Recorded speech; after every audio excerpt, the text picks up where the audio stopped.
estaba esperando. Sean bienvenidos a mi dominio, el portal del pavor. Aquí, cada historia no es solo un cuento, sino un portal que yo mismo abro directamente a tus peores pesadillas. Conmigo, el miedo no solo se narra, se siente en el alma. Apaga la luz, cierra la puerta con llave. Siente cómo tu propia respiración te guía por el inevitable laberinto de la locura. Si tienes la tonta valentía de cruzar este umbral, suscríbete al canal. Y para probar tu insolencia, escribe en los comentarios: no tengo miedo. Ahora, prepárate. Lo desconocido ya está aquí. La historia de hoy. Relato sobrenatural en el Hospital Santa Clara. El olor a éter mezclado con moho ancestral invadía las fosas nasales a modo de premonición. En el 5º piso del Hospital Santa Clara, justo en el corazón del centro histórico de Salvador, el aire acondicionado descompuesto desde hacía meses hacía que el calor bayano se transformara en algo casi sólido, pegajoso, que se adhería a la piel del personal como una segunda capa de sudor frío. Era la madrugada del martes cuando Paula Santos se ajustó el cubrebocas quirúrgico por 10ª vez esa noche, intentando filtrar no solo los efluvios hospitalarios, sino también la creciente sensación de que algo estaba fundamentalmente mal en aquel recinto. El Hospital Santa Clara había sido erigido en 1889, sus muros coloniales testigos mudos de más de un siglo de sufrimiento humano. Los azulejos portugueses, antaño inmaculadamente blancos, ahora exhibían manchas amarillentas que ningún detergente lograba erradicar por completo.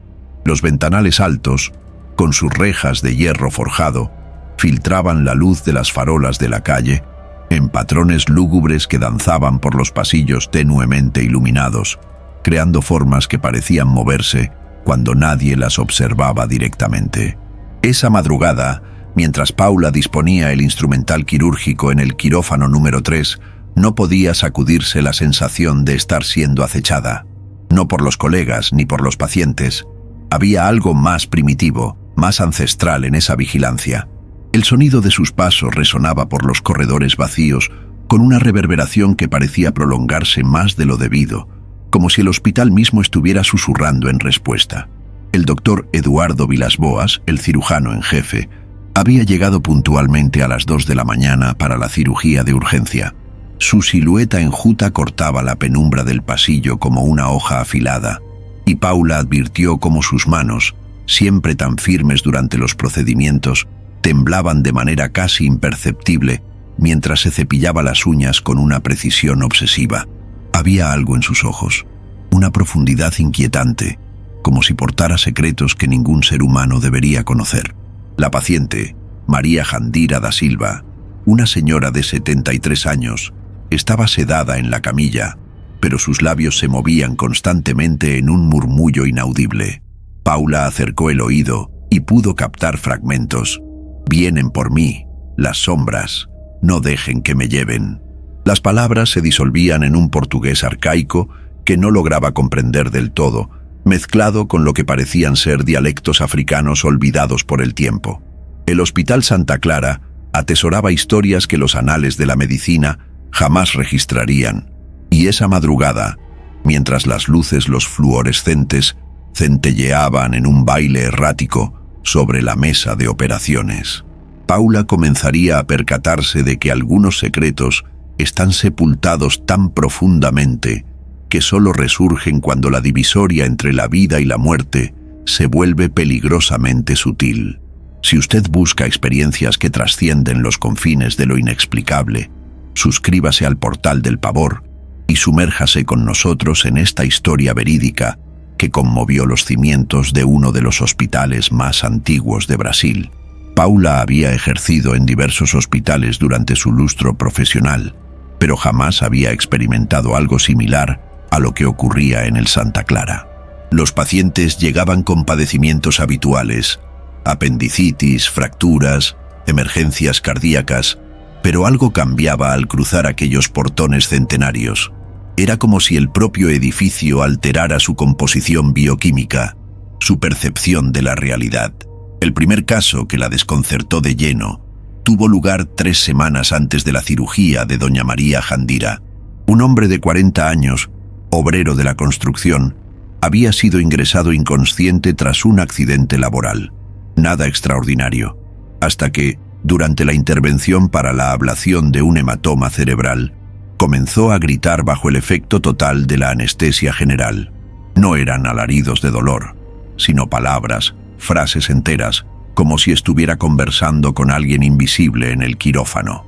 «No pueden llevarme ahora, tengo hijos», había gritado, mientras el doctor Vilas Boas trabajaba con las manos resueltas, aparentemente imperturbable ante el fenómeno. «Yo no hice nada malo. Por favor, déjenme volver a casa». El monitor de signos vitales mostraba que el paciente estaba profundamente sedado, pero sus palabras emergían con nitidez, desesperadas. Paula verificó 3 veces los niveles de anestesia. Todos eran normales. Lo que más la desconcertó aún fue el hecho de que el doctor Vilas Boas no demostró asombro alguno. Sus manos continuaron operando con destreza quirúrgica, como si los pacientes sedados clamando por sus vidas fueran parte del protocolo hospitalario habitual. Cuando Paula le inquirió después de la cirugía, él se limitó a responder: «El cerebro humano es un enigma, enfermera Paula.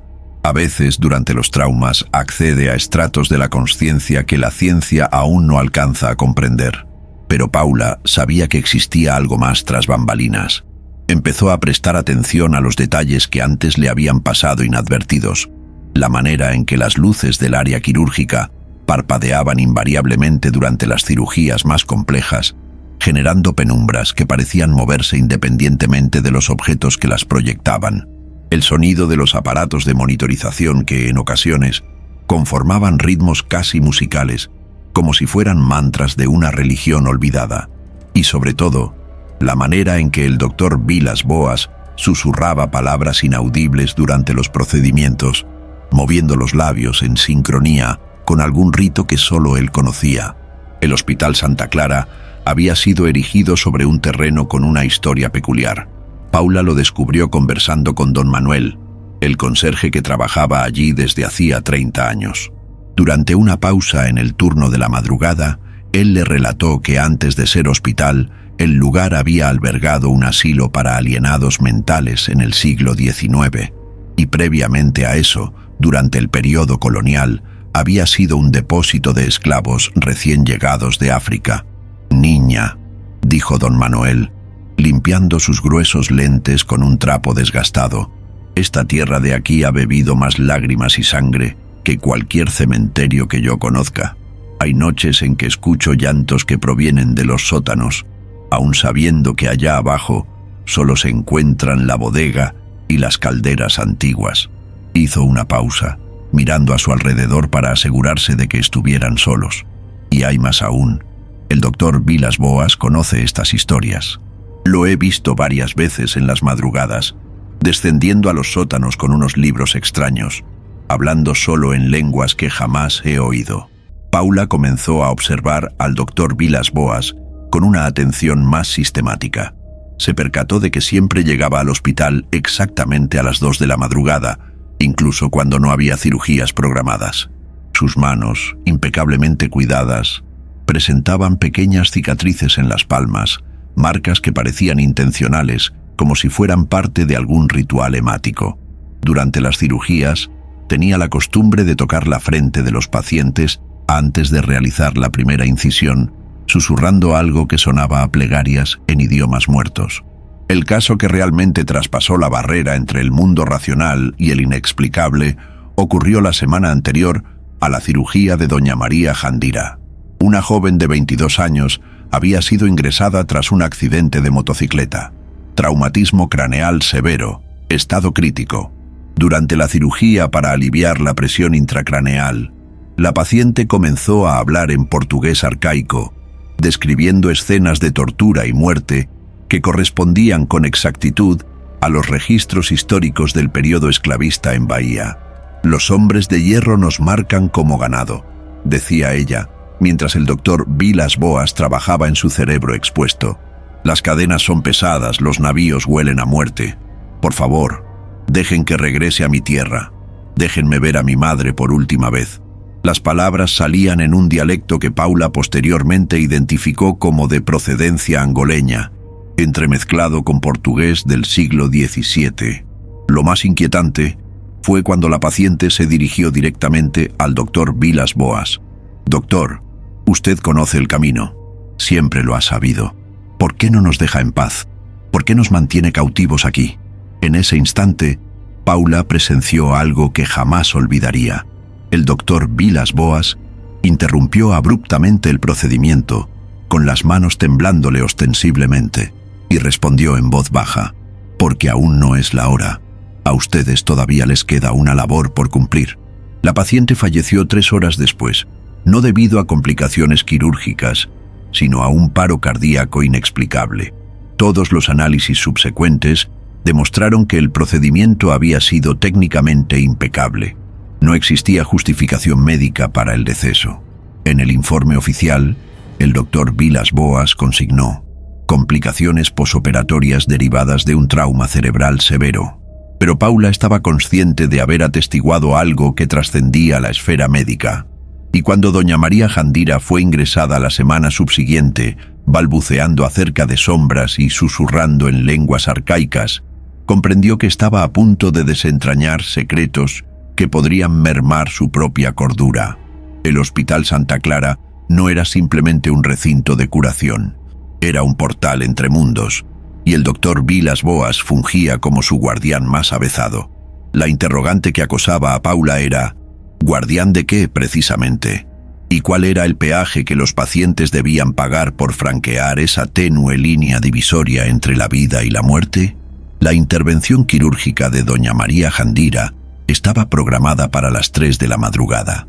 Una simple extirpación de vesícula biliar que en condiciones habituales se catalogaría como un procedimiento de rutina, pero Paula ya había asimilado que en el Hospital Santa Clara nada era verdaderamente habitual.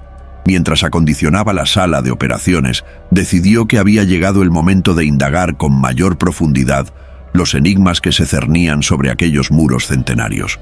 Durante la pausa de la cena, Paula descendió a los sótanos siguiendo las indicaciones de don Manuel. Los pasillos subterráneos resultaban aún más opresivos que los pisos superiores. La humedad generaba una atmósfera densa que parecía succionar el oxígeno de los pulmones, y el hedor a mojo, amalgamado con algo indefinible, algo orgánico y putrefacto, convertía cada inhalación en un esfuerzo consciente. Las paredes de piedra original todavía exhibían argollas de hierro herrumbroso, vestigios inequívocos del periodo en que el recinto había servido como depósito de esclavos. Al final de un pasillo particularmente angosto, Paula halló una puerta de madera maciza que no figuraba en ningún plano arquitectónico del hospital. La cerradura antigua estaba abierta, como si alguien hubiera pasado por allí recientemente. Al empujar la puerta con cautela, se encontró con una sala circular iluminada por velas dispuestas en un complejo patrón geométrico. Las paredes estaban cubiertas de estanterías repletas de libros vetustos, frascos que contenían líquidos de tonalidades sospechosas y objetos que parecían pertenecer más a un museo antropológico que a un hospital moderno. En el centro de la sala, una mesa de piedra oscura exhibía unas manchas que el tiempo no había logrado borrar por completo. Paula reconoció de inmediato la configuración. Eran máculas de sangre, distribuidas de tal suerte que sugerían rituales reiterados a lo largo de décadas. Sobre la mesa, un libro abierto mostraba páginas amarillentas, cubiertas por una caligrafía elaborada en portugués arcaico y símbolos que ella era incapaz de descifrar. Fascinante, ¿verdad? La voz del doctor Vilas Boas irrumpió en el silencio como una cuchilla afilada.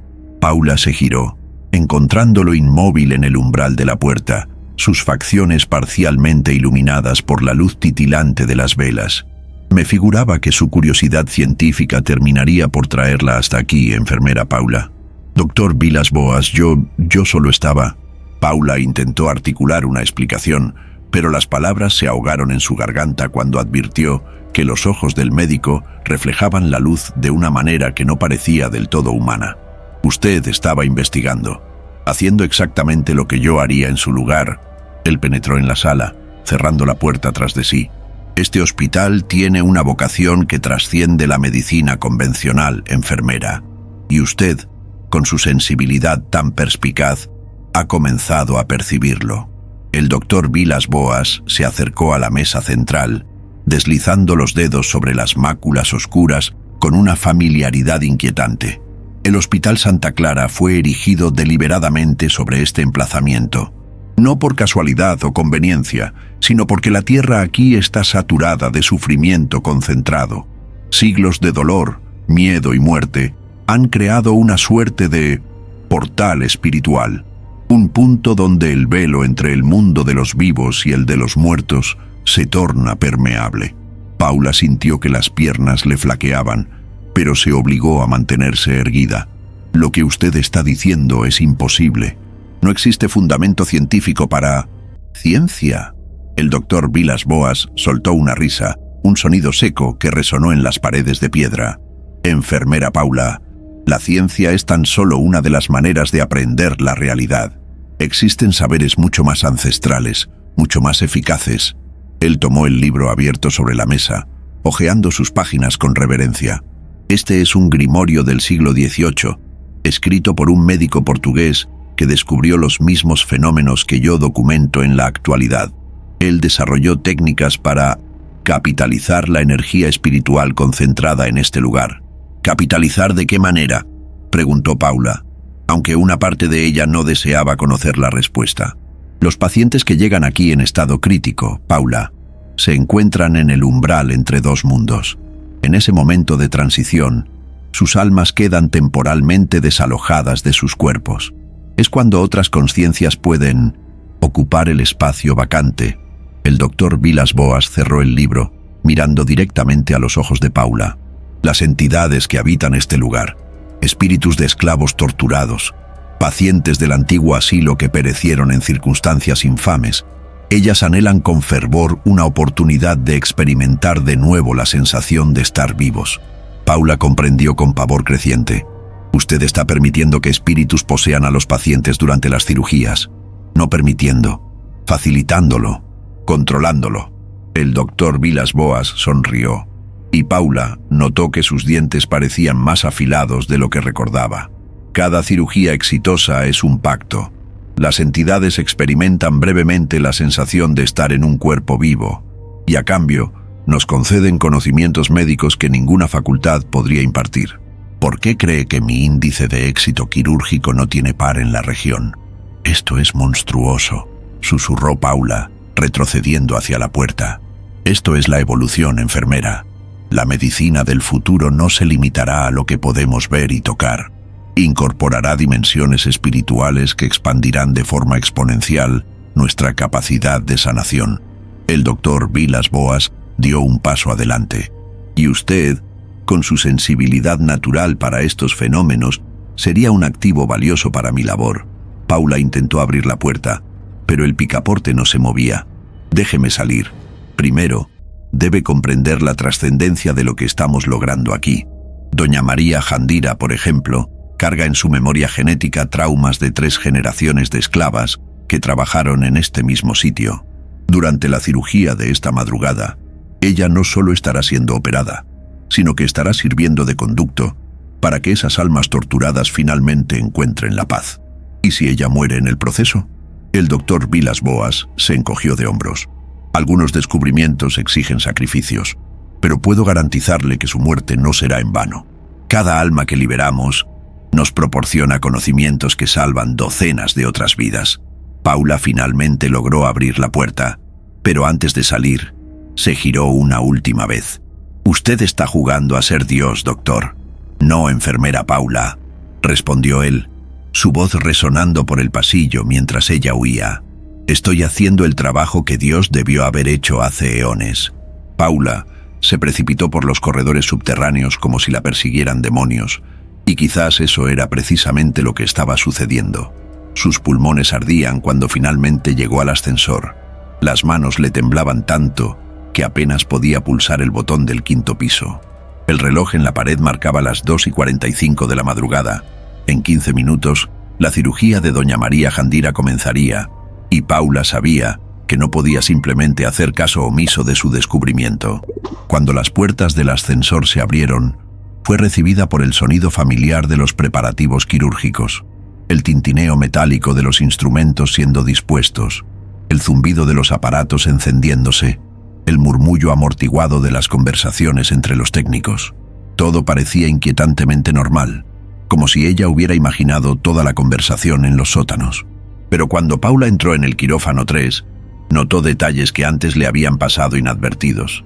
Las luces fluorescentes habían sido parcialmente apagadas, creando una penumbra que no era habitual para procedimientos quirúrgicos. El doctor Vilas Boas ya estaba presente, pero su atuendo quirúrgico ostentaba bordados casi imperceptibles, símbolos que Paula ahora reconocía como similares a los que había visto en el libro de los sótanos. Los otros miembros del equipo, 2 técnicos en anestesiología que nunca había visto antes, se movían con una coordinación que parecía ensayada, como actores representando papeles que conocían al dedillo. Doña María Jandira estaba en la mesa de operaciones, aparentemente sedada, pero sus ojos se movían rápidamente bajo los párpados cerrados, como si estuviera teniendo sueños intensos. Sus labios seguían moviéndose en murmullos inaudibles, y Paula notó que su piel presentaba una palidez que superaba lo que sería habitual para una paciente preoperatoria. Era como si toda la vitalidad estuviera siendo drenada gradualmente de su cuerpo. «Enfermera Paula», la saludó el doctor Vilas Boas, sin levantar la vista de los instrumentos que organizaba meticulosamente. «Espero que su excursión por los niveles inferiores haya sido esclarecedora. Ahora puede observar la aplicación práctica de lo que discutimos». Paula se acercó a la mesa de operaciones, combatiendo todos los instintos que le gritaban que huyera. «Doctor, no puedo permitir que le haga esto. Doña María Jandira es una persona, no un receptáculo para sus experimentos». «Ah, pero ella es mucho más que eso», replicó el doctor Vilas Boas, mirando finalmente a Paula. Sus ojos habían adquirido una profundidad inquietante, como pozos oscuros que parecían succionar la luz circundante. Dona María Jandira es descendiente directa de Yemanjá Conceição, una esclava que murió en este sitio exacto en 1847. Su linaje genético porta memorias espirituales que se remontan a 3 generaciones de sufrimiento. Durante la cirugía, esas memorias se volverán accesibles. Los 2 técnicos en anestesia comenzaron a preparar equipos que Paula no reconocía. Además de los aparatos médicos convencionales, colocaron pequeños recipientes de metal que contenían sustancias que exhalaban vapores coloridos, creando una atmósfera que recordaba más a un ritual religioso que a un procedimiento quirúrgico. Las paredes del quirófano parecían palpitar levemente, como si el propio edificio hubiera desarrollado un latido cardíaco. «Voy a llamar a seguridad», dijo Paula, dirigiéndose hacia el teléfono interno. «No lo hará», respondió uno de los técnicos, y Paula reconoció la voz como la de don Manuel, el conserje, pero cuando se giró para mirarlo, sus facciones se habían transformado. Los ojos amables del hombre que conocía fueron sustituidos por una mirada vacía, como si fuera una marioneta controlada por una voluntad ajena. «Usted se quedará aquí y aprenderá. Nos ayudará a liberar las almas que han permanecido cautivas por más de un siglo». Paula comprendió con creciente terror que todo el personal del hospital estaba implicado en la conspiración. No había dónde huir, nadie a quien pedir auxilio. El Hospital Santa Clara no era solo el recinto donde el doctor Vilas Boas llevaba a cabo sus experimentos. Era un organismo vivo, una entidad colectiva que había corrompido a todos los que laboraban dentro de sus muros. El doctor Vilas Boas hizo la primera incisión en Dona María Jandira a las 3:07 de la madrugada. En el instante en que el bisturí tocó su piel, las luces de todo el hospital parpadearon simultáneamente, como si toda la estructura eléctrica hubiera sufrido una sobrecarga. Un viento imposible comenzó a circular por la sala de operaciones, haciendo que los instrumentos metálicos vibraran con sonidos que recordaban a lamentaciones distantes. La temperatura se desplomó drásticamente. Paula pudo ver su propia respiración condensándose en el aire, y los ventanales del quirófano comenzaron a empañarse con una humedad que parecía surgir de la nada. Dona María Jandira abrió los ojos, pero ya no eran los suyos. Eran los ojos de alguien mucho más joven, alguien que portaba una tristeza infinita y un temor primordial. «Por favor», susurró con una voz ajena, «no permitan que me estigmaticen de nuevo. Ya he padecido lo suficiente. Mis hijos, ¿dónde están mis hijos?». Las palabras brotaban en portugués decimonónico, entremezclado con dialectos africanos que provocaban que el instrumental quirúrgico resonara como tañidos fúnebres. El doctor Vilas Boas no interrumpió la intervención. Sus manos continuaron operando con una precisión sobrehumana, como si fuesen dirigidas por una inteligencia que trascendía su propio acervo de conocimiento médico. «Yemanja Conceição», espetó, dirigiéndose no a la paciente, sino a la entidad que había poseído su cuerpo. «Has permanecido cautiva aquí por demasiado tiempo, pero para ser liberada, debes revelarnos los arcanos que has adquirido a lo largo de tus años de padecimiento». La voz que emanaba de la garganta de doña María Jandira se transformó de nuevo, tornándose más profunda, más vetusta. Los secretos del dolor son, a la vez, los secretos de la sanación. El cuerpo que padece forja resistencias que la ciencia médica no alcanza a comprender. Pero el precio es inmutable.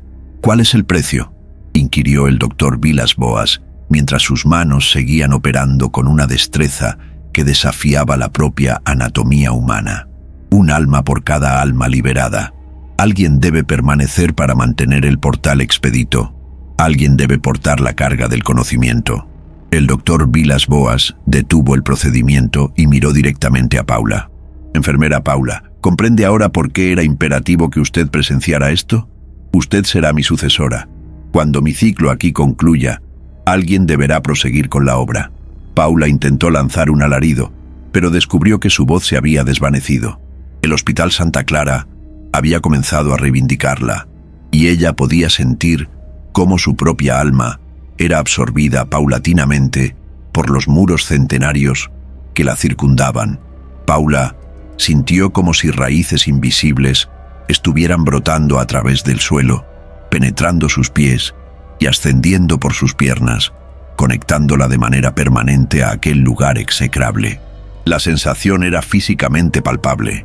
Podía sentir algo frío y viscoso serpenteando por sus venas, alterando su composición sanguínea, reescribiendo su código genético a nivel celular. El Hospital Santa Clara no era simplemente un edificio, era un parásito espiritual que se nutría de la esencia vital de todos los que laboraban dentro de sus muros. La cirugía proseguía, pero ahora Paula podía percibir más allá de la realidad física. Formas translúcidas levitaban alrededor de la mesa de operaciones, decenas de ellas, quizás centenares. Eran los espectros de todos los que habían perecido en ese sitio a lo largo de los siglos. Esclavos encadenados con heridas infectadas, pacientes del antiguo manicomio con ojos vidriosos de demencia, víctimas de cirugías experimentales que el doctor Vilas Boas había perpetrado a lo largo de décadas. Todos ellos observaban el procedimiento con una hambruna desesperada, anhelando la oportunidad de experimentar de nuevo la sensación de habitar un cuerpo vivo. «Ahora puedes verlos», observó el doctor Vilas Boas, percatándose de la mirada despavorida de Paula. «Esto significa que la transmutación ha comenzado. En breve, serás capaz de comunicarte directamente con ellos, de canalizar sus conocimientos, de fungir como puente entre el mundo de los vivos y el de los muertos». Doña María Jandira, o la entidad que había poseído su cuerpo, comenzó a convulsionarse sobre la mesa de operaciones. Pero no se trataba de espasmos médicos. Era como si múltiples conciencias estuviesen pugnando por el control de un solo cuerpo. Su voz se alternaba entre distintos idiomas, edades y géneros. A ratos, hablaba como una niña esclava implorando por su madre. Otras, como un hombre adulto profiriendo órdenes en dialectos africanos olvidados.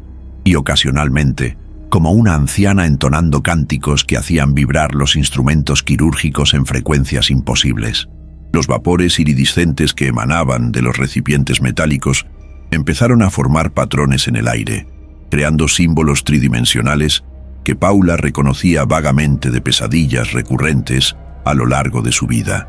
Eran símbolos que existían antes del lenguaje escrito, grabados en el inconsciente colectivo de la humanidad a través de milenios de sufrimiento y trascendencia. «¿Qué es lo que desean de mí?», logró susurrar Paula, aunque su voz se escuchaba lejana, como si proviniera de la ultratumba. «Deseamos que comprendas», respondió la voz colectiva de los espíritus a través de la boca de doña María Jandira. «El dolor y la sanación son dos caras de la misma moneda. No puede existir medicina genuina sin la comprensión cabal del sufrimiento». El doctor Vilas Boas lo asimiló, como otros lo aprendieron antes que él, como tú lo harás ahora. Paula comenzó a experimentar destellos de memorias que no le pertenecían. Se veía a sí misma realizando cirugías con técnicas que ninguna escuela médica impartía, sanando dolencias que la ciencia consideraba incurables, pero siempre a un costo terrible. Cada paciente salvado exigía un sacrificio equivalente, no necesariamente la muerte, sino siempre la transferencia de sufrimiento de un alma a otra. El doctor Vilas Boas completó la extirpación de la vesícula biliar con una precisión que trascendía la destreza humana normal. Sus manos se movían guiadas por conocimientos acumulados a través de generaciones de galenos que habían hecho lo mismo pacto demoníaco. Cuando dio la puntada final, Paula notó que las cicatrices en sus palmas habían comenzado a sangrar, goteando sobre la incisión de doña María Jandira y sellando así alguna suerte de contrato espiritual. «Consumado es», declaró el doctor Vilas Boas, mientras se retiraba los guantes quirúrgicos. «Yemanjá Conceição es libre de seguir su camino, y su conocimiento médico ancestral ahora forma parte de nuestro acervo». Doña María Jandira volvió a abrir los ojos, pero esta vez eran, sin lugar a dudas, los suyos. La expresión de terror y desorientación en su rostro era auténtica. «¿Dónde estoy? ¿Qué me ha sucedido?». Intentó incorporarse, pero los efectos de la anestesia aún la mantenían débil. «Ha pasado por una cirugía exitosa, doña María», respondió el doctor Vilas Boas con el tono profesional que Paula conocía de los turnos habituales. «En unas cuantas horas estará totalmente recuperada».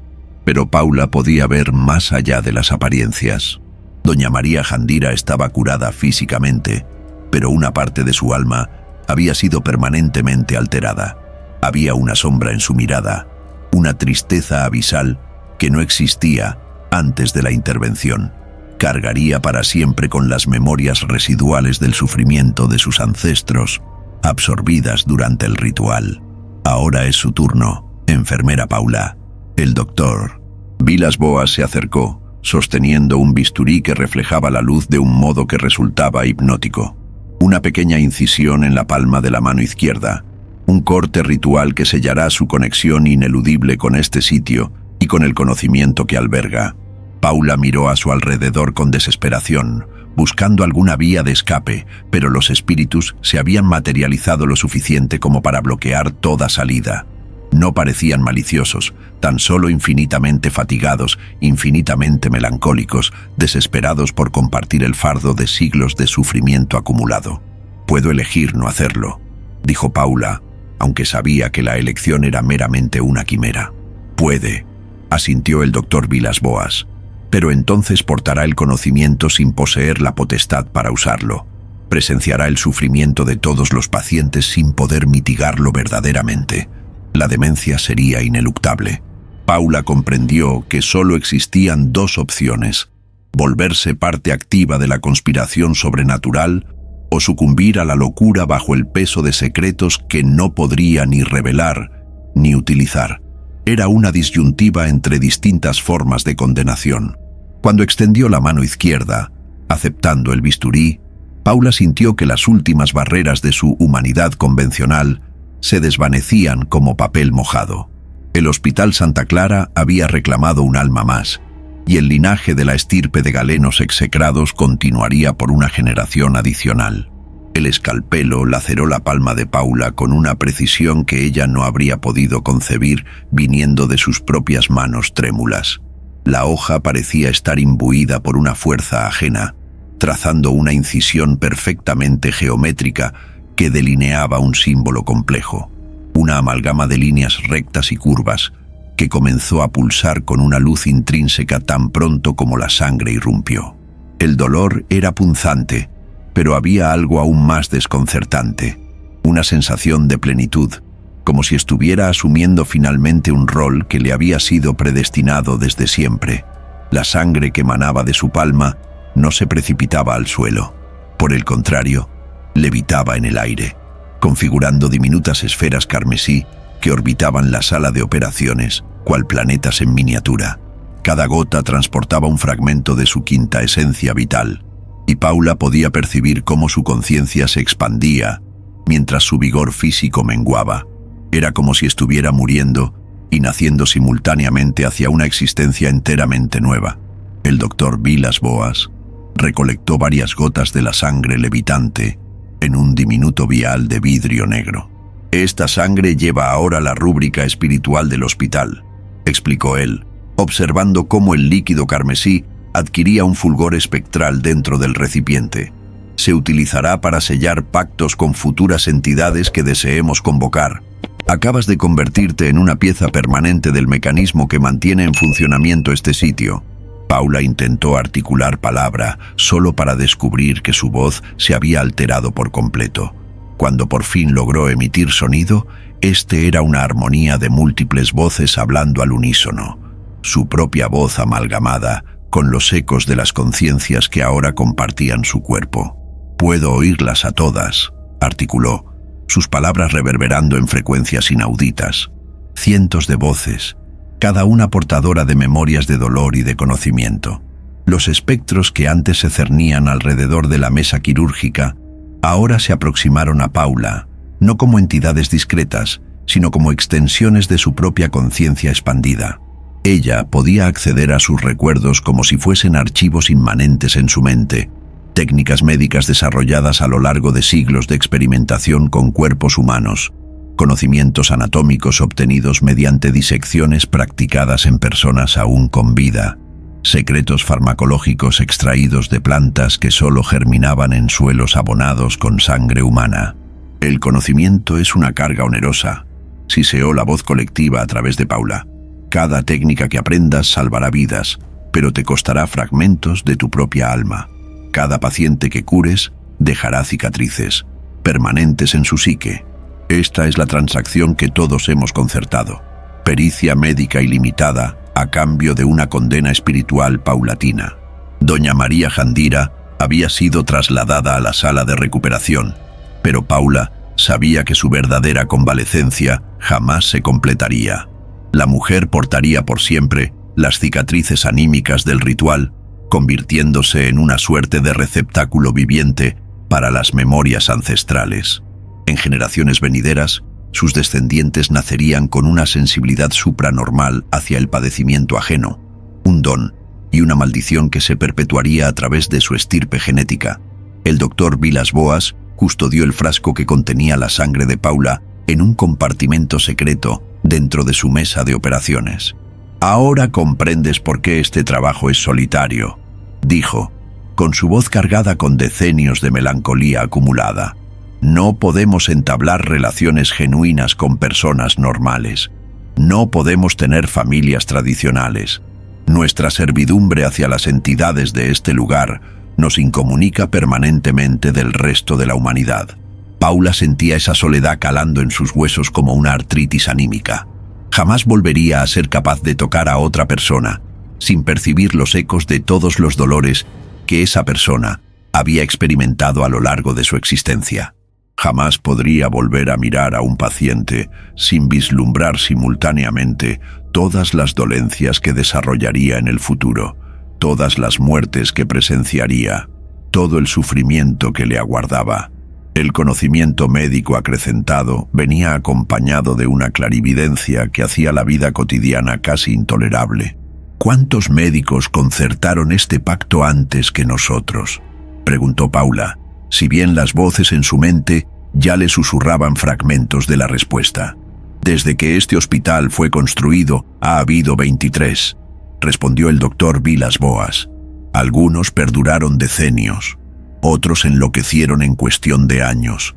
El récord lo ostentó el doctor Esperidión Vázquez, quien sirvió durante 47 años antes de sucumbir finalmente al peso del saber acopiado. Está enterrado en el jardín trasero, bajo el rosal blanco que nunca cesa de florecer. Paula comprendió que su propia defunción ya estaba programada. No era cuestión de si enloquecería o se suicidaría, sino de cuándo. El conocimiento sobrenatural era como una radiación anímica. La exposición prolongada resultaba inevitablemente en deterioro cognitivo y físico. Cada cirugía que llevaría a cabo de aquí en adelante aceleraría el proceso, pero también salvaría vidas de maneras que la medicina convencional jamás lograría. ¿Existe alguna manera de revocar el pacto?, preguntó ella, si bien sabía que la pregunta era meramente retórica. Solo una. El doctor Villas-Boas esbozó una sonrisa melancólica. Encontrar a alguien dispuesto a ocupar tu lugar de forma voluntaria. Pero esto es una rareza. La mayoría de nosotros prefiere cargar con el fardo en solitario a condenar a otra alma a la misma existencia. Paula examinó la sala quirúrgica, que ahora se percibía radicalmente distinta. Podía discernir los estratos históricos del recinto, los espectros de todas las intervenciones realizadas, las emanaciones energéticas legadas por cada paciente que había perecido sobre aquellas mesas, los vestigios espirituales de décadas de ritos médicos. El hospital no era simplemente un recinto de sanación, era un archivo viviente del sufrimiento humano, catalogado y custodiado con propósitos que trascendían la comprensión ordinaria. ¿Cuándo inicio oficialmente?, inquirió Paula, asumiendo por fin su sino. «Ya has comenzado», replicó el doctor Villas-Boas. «De aquí en adelante, cada paciente que traspase estas puertas recaerá bajo tu égida espiritual. Sentirás su llegada, sabrás por instinto qué técnicas emplearás y comprenderás los sacrificios que serán requeridos para su salvación». Como si hubieran sido invocadas por sus palabras, la interfonía de la sala quirúrgica crepitó con un mensaje apremiante. «Atención, personal médico. Accidente de tránsito con múltiples víctimas arribando en 5 minutos. Al menos 3 casos de suma gravedad. Todos los equipos quirúrgicos disponibles. Preséntense de inmediato». Paula sintió una compulsión irrefrenable que se apoderaba de su ser. Su cuerpo se movió de forma automática, alistando instrumental, disponiendo fármacos, ajustando equipos con una destreza que trascendía su trayectoria previa. Las voces en su fuero interno susurraban instrucciones detalladas para procedimientos que jamás había estudiado, pero que ahora dominaba con total maestría. El doctor Villas-Boas la observó con aprobación. «Bienvenida a tu nueva existencia, enfermera Paula. Que Dios se apiade de nuestras almas, porque las entidades que ahora nos rigen ciertamente no lo harán». Las primeras víctimas del siniestro arribaron al Hospital Santa Clara a las 4:15 de la madrugada, transportadas por ambulancias cuyas sirenas parecían entonar una melodía fúnebre que Paula ahora podía interpretar como un idioma específico. Cada matiz, cada fluctuación de la frecuencia albergaba información detallada sobre el estado de los heridos, grupo sanguíneo, magnitud de las lesiones, tiempo estimado hasta el deceso clínico. Su recién adquirida sensibilidad espiritual había transmutado los sonidos mundanos en una compleja forma de comunicación sobrenatural. El primer paciente era un hombre de unos 40 años, inconsciente, con fracturas múltiples y una hemorragia interna severa. Cuando Paula posó sus manos sobre su pecho para auscultar su respiración, una avalancha de visiones irrumpió en su mente. Ella vio toda su vida en fragmentos vertiginosos, una infancia asignada por la violencia doméstica, un matrimonio fallido, 3 hijos a los que visitaba con infrecuencia, una trayectoria profesional cimentada en pequeñas deslealtades que minaban su autoestima. Aún más inquietante, podía vislumbrar su devenir potencial. Si lograba sobrevivir a la cirugía, se convertiría en una persona completamente distinta, más compasiva, aunque cargaría consigo cicatrices espirituales que lo acosarían durante décadas. «Doctor Villas-Boas», interpeló Paula, su voz resonando con armónicos que hacían vibrar levemente los instrumentos médicos. «Este paciente, puedo verlo todo sobre él. Pasado, presente, futuro. ¿Así es como funciona ahora?». «Así es como siempre ha funcionado para aquellos que sellaron el pacto», respondió él. preparándose para la cirugía con gestos ritualísticos que eran simultáneamente médicos y místicos. La cognición total del paciente es imperativa para determinar qué técnicas convencionales utilizar y cuáles otras medidas serán menester. Paula comprendió con horror creciente que la cirugía no sería solo un procedimiento médico, sería un rito de transformación que modificaría de raíz el alma del paciente. No solo salvarían su vida física, reestructurarían su esencia espiritual, subsanando lacras de carácter mediante la manipulación sobrenatural de su anatomía energética. La segunda víctima era una mujer joven, de unos 25 años, con traumatismo cráneoencefálico grave. Cuando Paula se acercó a ella, las visiones fueron aún más vívidas. Contempló una vida disipada en adicciones, relaciones tóxicas y decisiones autodestructivas. Pero también vio potencial malogrado, una inteligencia brillante sofocada por una depresión no tratada, talentos artísticos jamás desarrollados, una capacidad de amor propio que nunca había tenido la oportunidad de germinar. Esta requiere una reconstrucción integral, observó el doctor Villas-Boas, sopesando las heridas de la joven. No solo física, sino espiritual. Sus patrones autodestructivos están tan profundamente arraigados que una cirugía convencional solo sería una postergación transitoria de su muerte ineluctable. Paula observó con fascinación y aborrecimiento mientras el doctor Villas-Boas daba inicio al procedimiento. Sus manos laboraban simultáneamente en el cerebro físico de la paciente y en algo que solo podía describir como su cerebro espiritual, una estructura etérea que ocupaba el mismo espacio que el órgano material, pero que existía en una dimensión ligeramente dislocada. Cada sutura que realizaba en el tejido cerebral lesionado se correlacionaba con una reparación en los patrones conductuales autodestructivos. Cada fragmento de hueso que retiraba arrastraba consigo memorias traumáticas específicas. El tercer paciente fue el más desconcertante. Un adolescente de 16 años que había sido eyectado del vehículo durante el accidente. Al tacto de su piel, Paula no solo percibió su existencia individual, sino generaciones enteras de su estirpe. El joven era vástago de un linaje que acarreaba una maldición genética intrínseca. Cada generación engendraba al menos un miembro que sucumbía prematuramente de forma violenta. Este era un patrón que se había replicado por más de un siglo, un débito espiritual heredado cuyo pago era un imperativo constante. Este caso difiere, musitó Paula, sintiendo cómo las voces en su mente susurraban apremiantemente. Su deceso no es un mero accidente, forma parte de un ciclo de mayor envergadura. Si lo rescatamos de forma inadecuada, la maldición familiar se exacerbará y conculcará las vidas de otros miembros del núcleo familiar. El doctor Villas-Boas detuvo su labor y miró a Paula con genuino beneplácito. Excelente. Está aprendiendo a trascender lo individual. La medicina verdaderamente eficaz siempre pondera las ramificaciones generacionales. Es menester quebremos el ciclo sin generar disrupciones en otras esferas. La intervención quirúrgica del adolescente fue la más intrincada de la que Paula había sido testigo. El doctor Villas-Boas no se limitó a subsanar sus lesiones físicas, sino que ejecutó una suerte de cirugía genealógica, escindiendo conexiones espirituales invisibles que anudaban al joven al patrón de decesos prematuros de su familia. El proceso requirió sacrificios simbólicos. Pequeñas cantidades de la sangre de Paula fueron amalgamadas con preparados herbales e introducidas directamente en el torrente sanguíneo del paciente, forjando una nueva rúbrica genética espiritual que lo eximiría de la maldición familiar. A lo largo de todo el procedimiento, Paula percibía cómo su propia vitalidad menguaba paulatinamente. Cada técnica sobrenatural que asistía a ejecutar le costaba años de su propia existencia. Era como si estuviera literalmente transfiriendo tiempo de vida de sí misma hacia los pacientes, erogando con su propia longevidad por la pericia médica inaudita que ahora detentaba.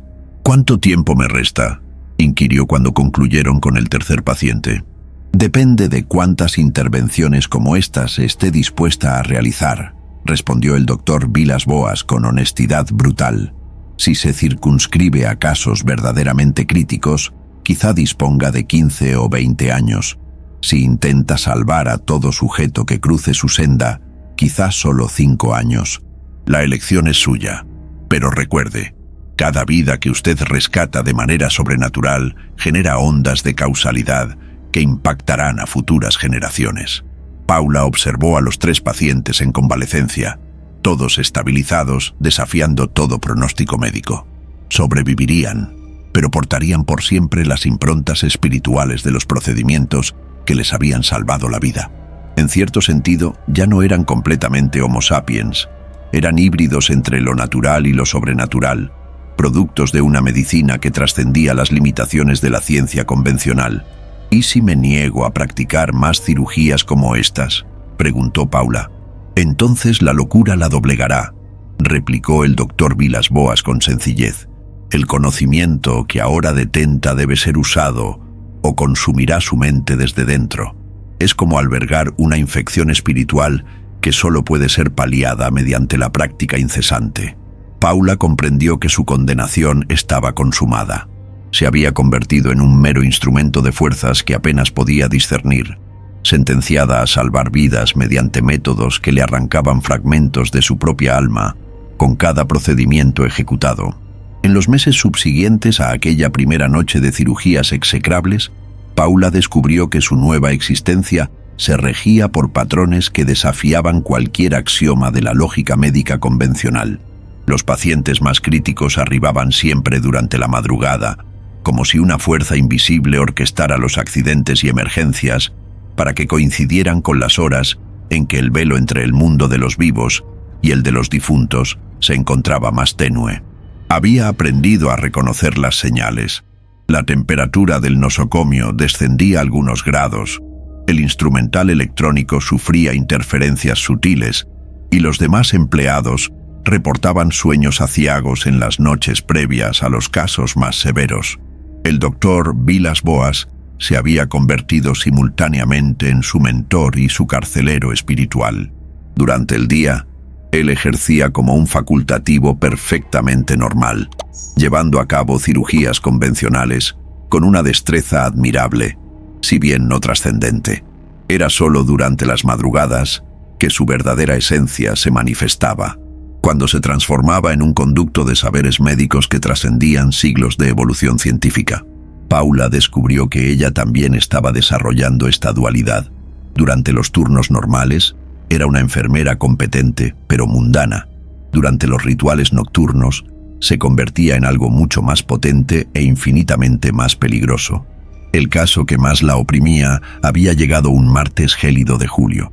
Un infante de 8 años, víctima de un arrollamiento, presentaba lesiones tan graves que cualquier galeno convencional lo habría declarado clínicamente difunto. Pero cuando Paula posó las manos sobre el pequeño cuerpo fracturado, las visiones que experimentó diferían de todas las anteriores. En lugar de ver la vida del niño, vislumbró cientos de vidas. Todas las personas que aquel niño salvaría si sobrevivía, todos los hallazgos científicos que realizaría, todas las obras de arte que concebiría. Era como si el cosmos estuviese evidenciándole a Paula con exactitud cuánta creatividad y bondad se perderían si ella permitiera que el niño muriera. La intervención quirúrgica duró 7 horas. El doctor Villas-Boas trabajó con una vehemencia que Paula jamás había presenciado, sus manos moviéndose en patrones que parecían dibujar símbolos en el aire mientras reconstruía no solo el cuerpo del infante, sino su propia conexión con la vida. Paula sirvió como conducto para energías que no lograba comprender, sintiendo cómo su vigor vital era succionado directamente a través de sus palmas y transferido al infante moribundo. Al concluir, el niño no solo sobrevivió, sino que se recuperó por completo en un lapso que desafiaba todas las expectativas médicas. Pero el peaje fue demoledor. Paula envejeció a ojos vista durante aquella única noche, desarrollando arrugas alrededor de los ojos y hebras canosas que no existían al comenzar la cirugía. El doctor Villas-Boas explicó que las intervenciones en la infancia exigían sacrificios conmensurablemente mayores, ya que sus vidas potenciales eran más largas e influyentes.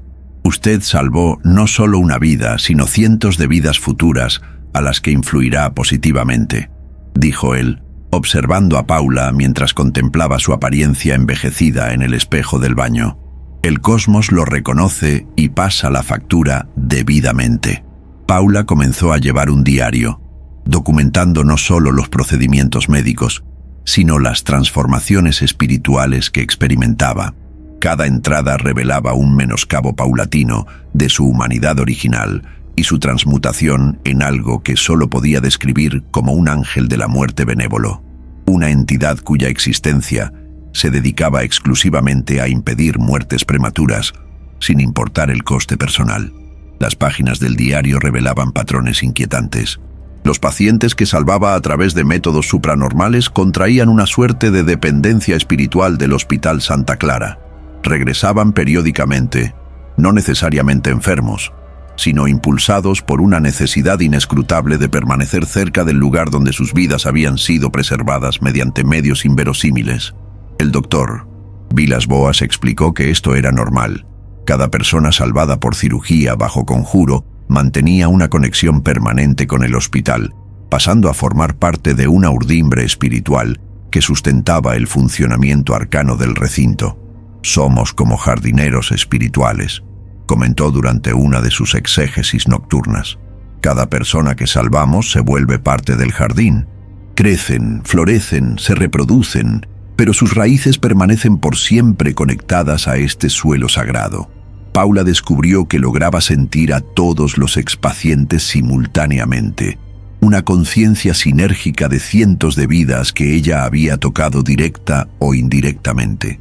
Era una sensación de conexión profunda, pero también de una responsabilidad abrumadora. No solo había salvado sus vidas, se había vuelto eternamente responsable de su bienestar espiritual continuo.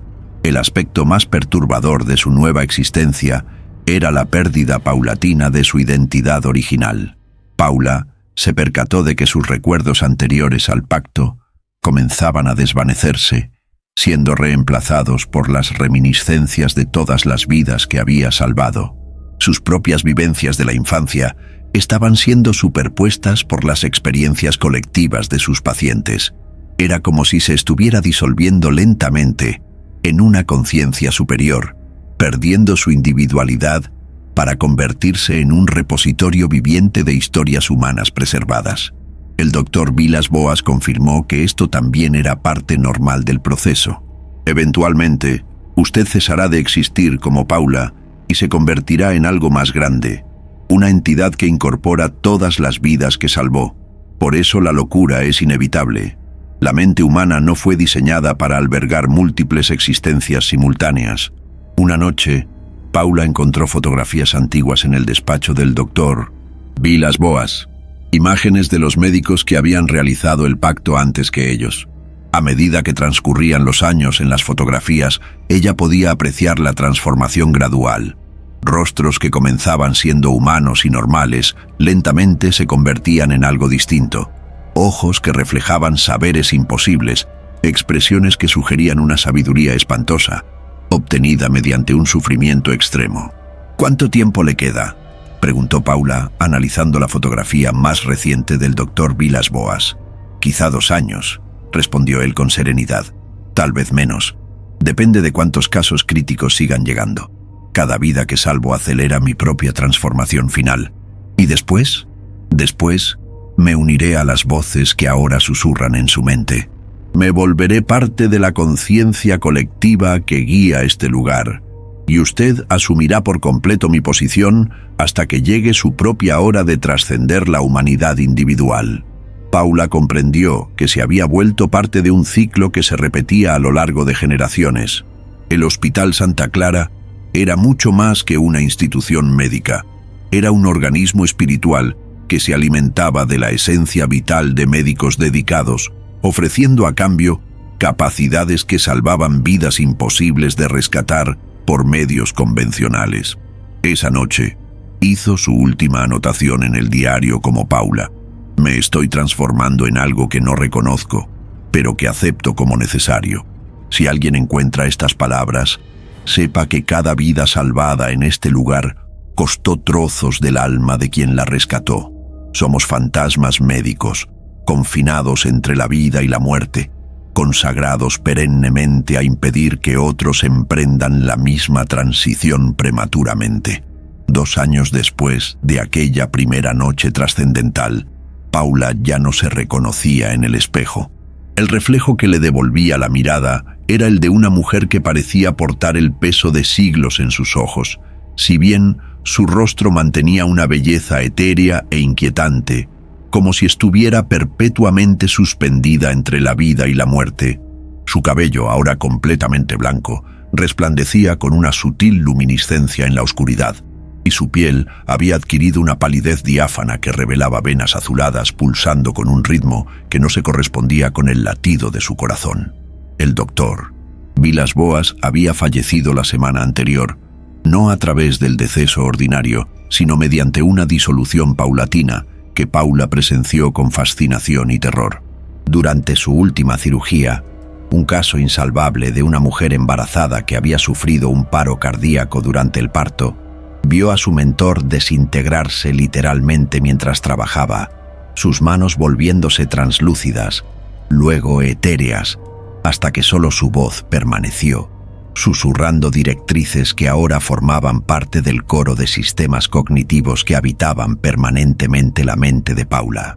«La transición está casi completa», murmuraba el coro de voces en su cabeza, mientras ella acondicionaba el quirófano para otro caso nocturno.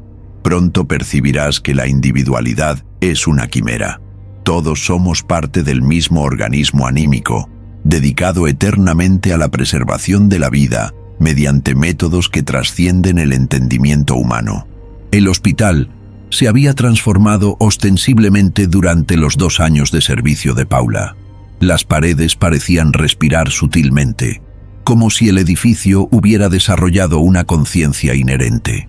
Vegetación imposible crecía en los rincones oscuros de los pasillos, flores que solo florecían con nutrientes extraídos de la energía vital humana, sus pétalos fulgurando con una luz que no era del todo natural. El jardín trasero, donde estaban enterrados los médicos anteriores, se había transformado en algo que desafiaba las preceptivas de la botánica. Árboles que crecían en espirales perfectas, césped que mantenía un verde vibrante incluso en el invierno más crudo, y aquel rosal blanco que el doctor Villas-Boas había mencionado, cuyas flores nunca se marchitaban y exhalaban un aroma que inducía sueños proféticos en cualquiera que lo respirara. Paula había consignado meticulosamente cada transformación en su diario, que ahora abarcaba decenas de volúmenes. Las páginas más recientes ya no estaban escritas, tan solo por ella. Otras grafías aparecían espontáneamente en el papel, contribuciones de todas las conciencias médicas que ahora compartían su mente. Era como si décadas de conocimiento médico supranatural estuvieran siendo constantemente actualizadas y expandidas a través de su vivencia individual. La irrupción más inquietante llegó cuando Paula descubrió que el Hospital Santa Clara no era único. A través de las voces en su mente, tuvo acceso a una red global de instituciones similares, hospitales, clínicas y centros médicos diseminados a lo largo de todos los continentes, todos operando bajo los mismos preceptos sobrenaturales, todos mantenidos por médicos que habían sellado pactos análogos con fuerzas que trascendían la comprensión humana convencional. «Somos parte de un sistema inmunológico espiritual de la humanidad misma», explicaba la voz colectiva durante sus meditaciones nocturnas. «Cada hospital como este funge como un punto de acupuntura en el corpus energético de la civilización, impidiendo que las dolencias espirituales se propaguen mediante métodos que la medicina convencional jamás podría comprender ni aplicar». Los casos que llegaban ahora eran progresivamente más inasibles. Niños nacidos con condiciones que desafiaban la nosología médica, víctimas de accidentes que técnicamente debían resultar en muerte instantánea, pacientes con dolencias que parecían tener una génesis sobrenatural. Paula había desarrollado técnicas que combinaban la cirugía física con la manipulación directa de la fuerza vital, procedimientos que salvaban existencias mediante métodos que cualquier observador externo clasificaría como milagros, pero cada milagro mermaba aún más su remanente de humanidad, Paula descubrió que sus memorias personales estaban siendo gradualmente sustituidas por un acervo colectivo de todas las vidas que había salvado. Recordaba la niñez de los pacientes como si hubiera sido la suya, sentía los dolores de parto de las mujeres a las que había asistido, como si ella misma hubiera dado a luz, portaba los traumas de accidentes que solo había presenciado a través de las mentes de sus víctimas. La soledad era absoluta y sempiterna. Paula ya no podía mantener vínculos con personas normales, pues su presencia inducía en ellas onirismos premonitorios sobre sus propias muertes futuras. No podía tocar a otro ser humano sin experimentar al instante todos los padecimientos que esa persona afrontaría a lo largo de su vida. Se había convertido en un receptáculo viviente del dolor humano, esencial para el funcionamiento del sistema espiritual que mantenía la homeostasis entre la vida y la muerte. En la última entrada de su diario, Paula escribió con una grafía que ya no era completamente suya. Comprendo ahora que no somos salvadores, sino custodios de un secreto terrible. La existencia humana es infinitamente más frágil de lo que se podría concebir, sostenida por un equilibrio precario que demanda sacrificios perennes de una minoría en pos del bienestar colectivo. Somos nosotros quienes portamos el peso de tal discernimiento, sentenciados a una soledad perpetua para que otros puedan habitar en la bienaventurada ignorancia. Cuando arribó el subsiguiente caso crítico, una familia completa víctima de un percance que debió haber derivado en múltiples decesos, Paula se desempeñó con una pericia que trascendía cualquier formación médica concebible. Sus manos operaban al margen de su voluntad consciente, dirigidas por la sapiencia colectiva de generaciones de galenos que habían consumado idéntico sacrificio. Ella rescató a todas las víctimas, pero al concluir el postrer procedimiento, advirtió que sus propias manos se habían tornado traslúcidas. Su transición había iniciado. Próximamente, se uniría al coro de voces que orientaba al siguiente facultativo, destinado a sellar el pacto, y el ciclo proseguiría, tal como había persistido durante siglos, y como lo haría por incontables centurias más. El Hospital Santa Clara perduraría, sus pasillos resonando con los murmullos de todos aquellos que habían inmolado su humanidad individual en aras de la preservación de la humanidad colectiva. Y en algún confín, otro joven profesional de la medicina percibiría el llamado irrefrenable a laborar en los turnos nocturnos, ignorante de que estaba siendo preparado paulatinamente para portar un yugo que definiría su existencia de forma sempiterna. Y así concluye una historia más. ¿O acaso no fue sino un espejismo? En ocasiones, la frontera que delimita la realidad de la pesadilla es más tenue de lo que concebimos. ¿Y tú? ¿Aún confías en tu propia psique? Comparte tu desvarío en los comentarios. Para no enloquecer en soledad, dale me gusta, suscríbete y activa la campana de notificaciones. Tenemos más perturbaciones programadas para la próxima semana. Descansa, si tu conciencia te lo permite. Hasta pronto, en el Portal del Pavor.